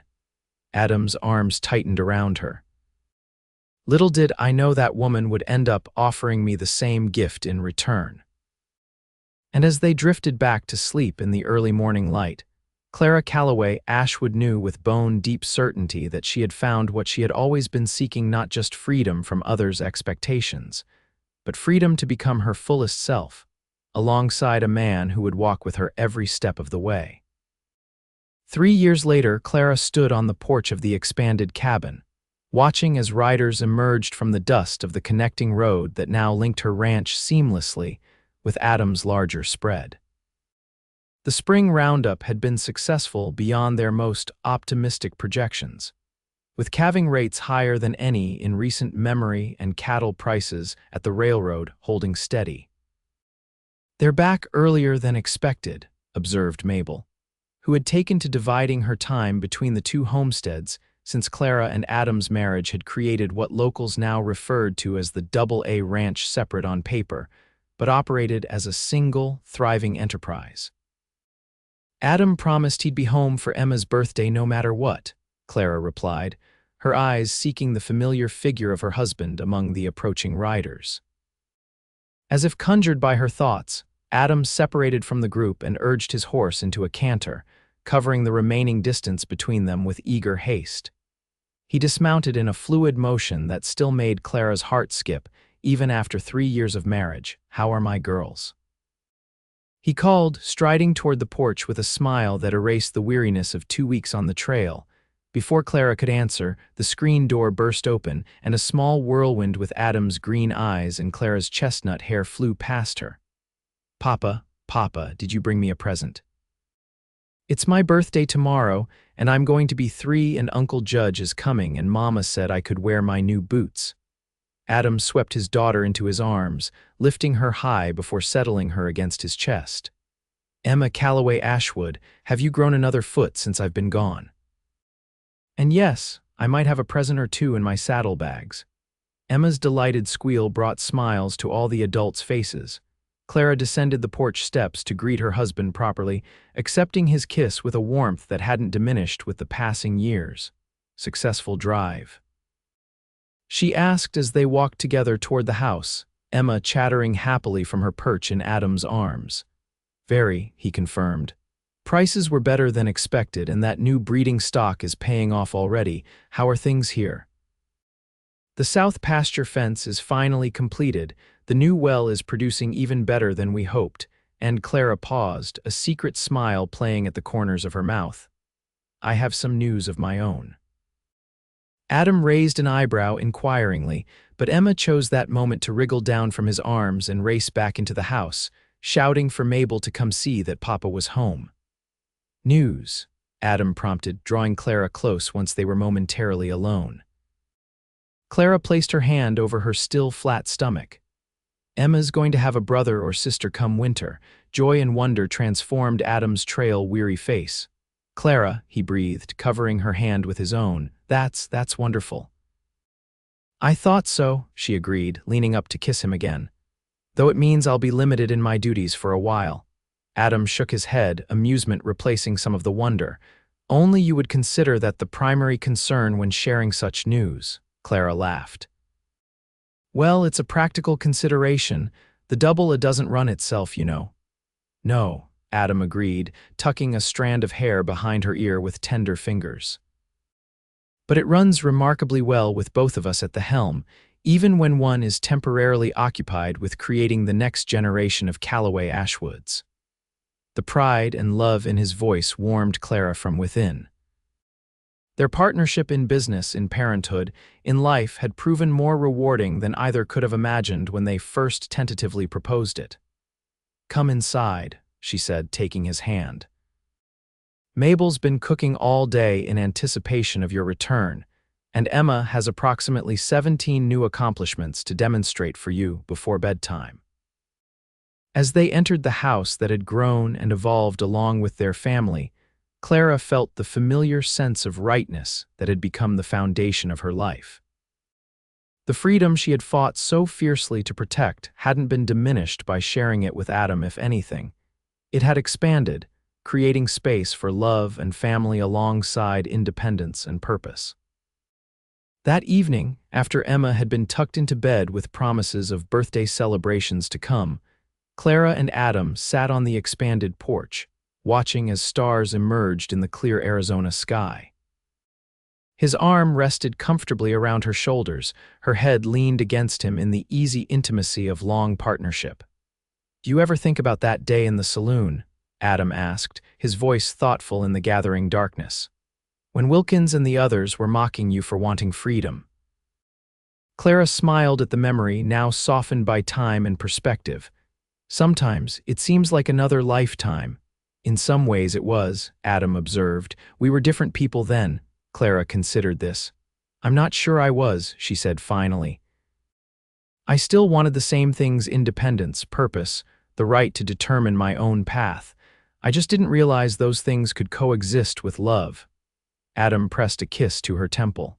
And I didn't realize how empty freedom could be until I found someone to share it with. As night settled fully over the Double Ranch, Clara Calloway Ashwood rested secure in the knowledge that she had found what so many sought, but few achieved: a life built on her own terms, with a partner who valued her strength as much as her tenderness, her independence as much as her capacity for love. They had created something rare and precious together. A partnership of equals, a family founded on respect, and a legacy that would endure long after they were gone. Not bad, she reflected with quiet pride, for a woman they once mocked for wanting freedom and the cowboy who promised to give her some. In the end, they had given each other the greatest freedom of all: the freedom to be exactly who they were together.